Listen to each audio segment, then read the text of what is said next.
Are you looking for the best VR headsets?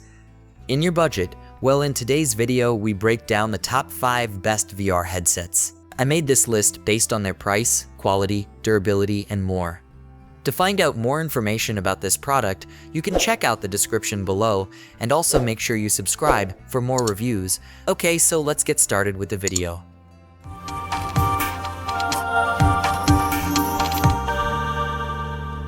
The 5th product on our list is the HP Reverb G2 VR Headset. If you don't care about wireless VR and you want to invest a bit more in a high-quality PC headset, HP's $599 Reverb G2 is meant for you. It was developed in cooperation with Valve and has some of the best features from the pricier index headset, like near-field speakers.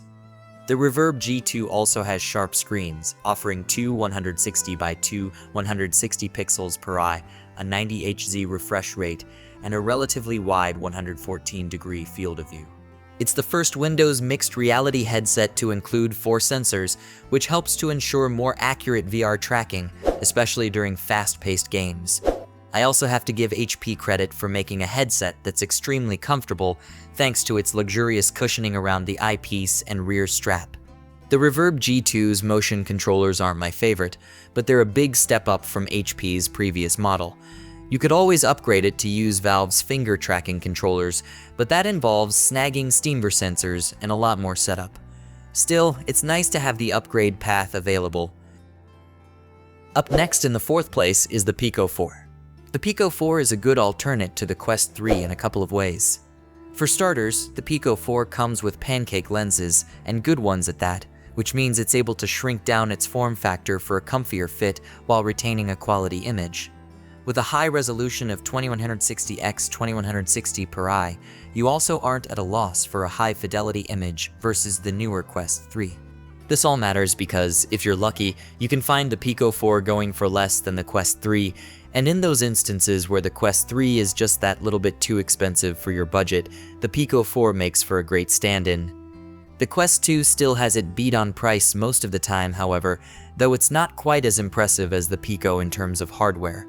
The Pico comes with the added benefit of a full color pass-through, plenty of adjustability, and it's pretty comfy for glasses wearers.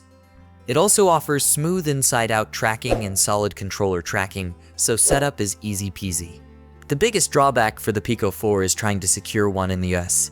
It's more widely available elsewhere around the world, but TikTok owner ByteDance doesn't have much interest in pursuing the US market like it has elsewhere. This is potentially due to its rocky relationship with some states over the social media video platform, though more likely. The 3rd product on our list is the Valve Index. The Valve Index boasts some of the best visuals of any mainstream, commercially available VR headset, and that's down to the RGB LCD screens Valve is using. The subpixel layout makes for a stunningly crisp picture, and while it's gradually being pushed down the ladder for resolution by newer headsets, it's deceivingly better than it sounds on paper. All sound good? Yeah, the Valve Index is the granddaddy of VR headsets. We'd love to see a fresh-faced VR headset out of Valve sometime soon, but in the meantime, the Index still holds up extremely well. That's not just down to the headset, it's arguably more to do with its unparalleled comfort, audio, and controllers. The Valve Index feels great to wear. It's a bit heavier than the Rifts enough that the weight was noticeable in our side-by-side comparison, but the shape of the head strap better distributes that weight around your head. Not to mention it's built from carefully selected, high-quality materials with top-notch weight distribution. The strap materials feel quality too, more like a padded extra soft t-shirt than standard foam padding, never bothering me during extended play sessions. But most importantly, it's the audio that stands out. Built-in near-field speakers hover just next to your ears, powered by speaker drivers instead of the ones usually found in headphones. What this means is the Index's speakers offer outstanding 3-dimensional surround sound, somehow also delivering a level of aural isolation without shutting yourself off completely to external noises. With zero pressure on your ears, there's less fatigue from staying in VR for an extended period of time, and they somehow don't bleed audio into the rest of the room, either. The other hallmark feature of the Index is its controllers, which double as both typical motion controllers and hand-finger trackers. The Index controllers strap to your hands, meaning you can release your grip entirely without worrying about dropping them.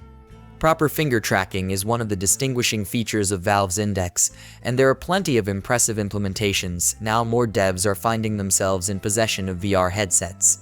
The best I've tried with the Valve Index is the Aperture Hand Labs tech demo, which has you waving to, high-fiving, and playing rock, paper, scissors with a collection of quirky Portal-style robots. Where previous touch controllers could only articulate grip, the Index controllers let me give a thumbs up, point with finger guns, or even offer a Vulcan salute. Not a whole load of games use finger tracking right now, which means outside of Aperture Hand Labs and Half-Life Alyx, the feature can feel a little gimmicky. Still, there's a great deal of potential there for future games and apps. The Valve Index also boasts some impressive technology and handy convenience features like USB pass-through in the slot hidden behind the front panel. There are tons of cool third-party mods for this slot, including cooling kits. The Index is a room-scale VR experience, which means it requires 2 base station sensors positioned around your play area. The HTC Vive and Vive Pro also use base stations. The Quest 3, Quest 2, and Vive Cosmos use inside-out tracking, that is, sensors on the headset instead of placed around your room.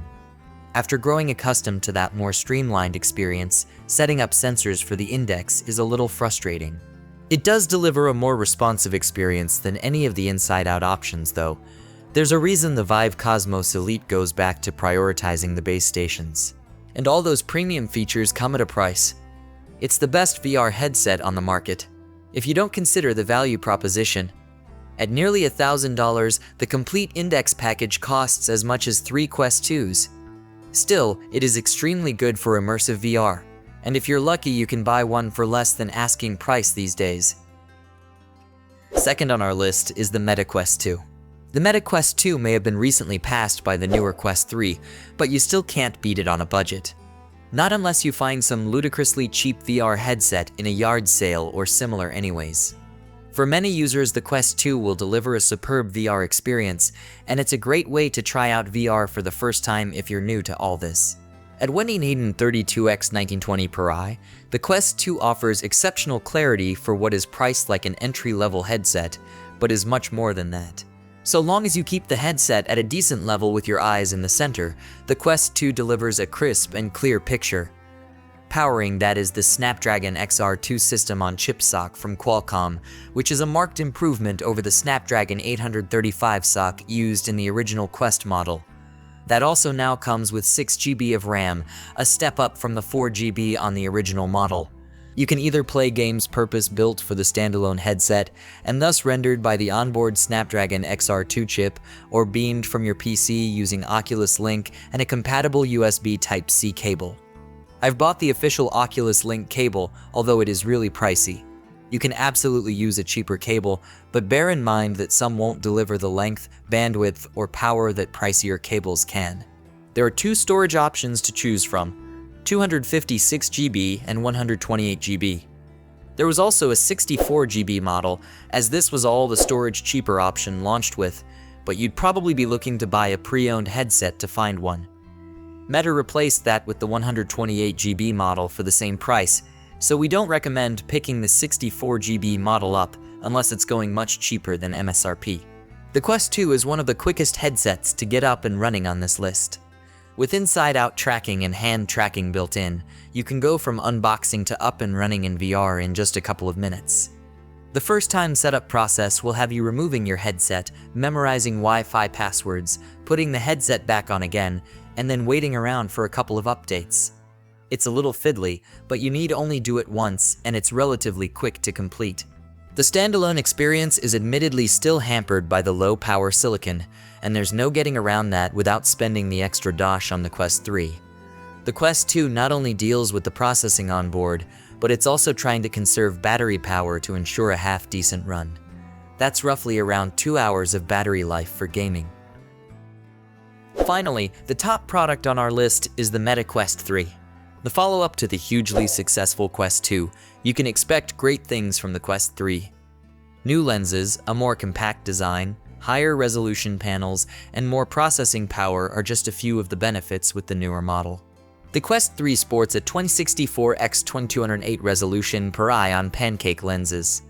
These lenses are what help it slim down in size versus the older model. Since it no longer sticks out from your face as much, it's comfier to wear as the center of gravity is more central on your head.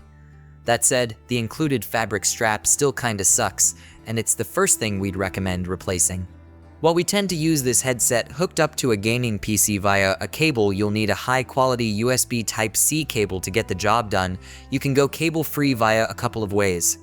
The first is over a robust Wi-Fi connection, ideally Wi-Fi 6E using AirLink. This way you can still tap into Steam's extensive library of high-quality games. The alternative is to tap into the built-in processor, Qualcomm's Snapdragon XR2 Gen 2. While the Qualcomm Snapdragon XR2 Gen 2 chip in the headset doesn't compare to an RTX 40 series GPU, it's sufficiently robust for many VR games via the headset's own storefront. There are other key quality of life improvements with the Quest 3 too. The pass-through cameras are vastly superior to those in earlier versions, even better than the Meta Quest Pro, offering a clearer and higher quality image. It's now much simpler to read text on a phone or monitor. A double tap on the headset side provides a detailed view of your surroundings. It's these cameras that help bring the Quest 3's mixed reality features to the fore, though admittedly these are only just getting off the ground right now. The Quest 3 comes with a set of improved Touch Plus controllers, which no longer have the prominent ring around the hand like the older Quest 2 ones did. This didn't seem to affect tracking whatsoever, thankfully, and we've not run into any issues with controller tracking so far. The beauty of the Quest 3, much like the Quest 2, is how simple it is to set up. You go through a couple steps on the headset and the app and you're sorted. There's no need to fiddle with base stations, and the colorful pass-through feed means you can draw out your play space with ease. The Quest 3 even offers the ability to draw out a safe play space all on its own, and it's surprisingly pretty good. You have a battery life of just under 2 hours for wireless play, which aligns with what Meta claims. It fully charges in a couple of hours, or if you play from a seated position and don't mind, you can plug in a USB-C cable and play it while it's charging. For non-gaming, I got 2 hours and 15 minutes of streaming video and watching sports. Thanks for watching, and that's all for now. I hope to see you guys in the next video. Till next time.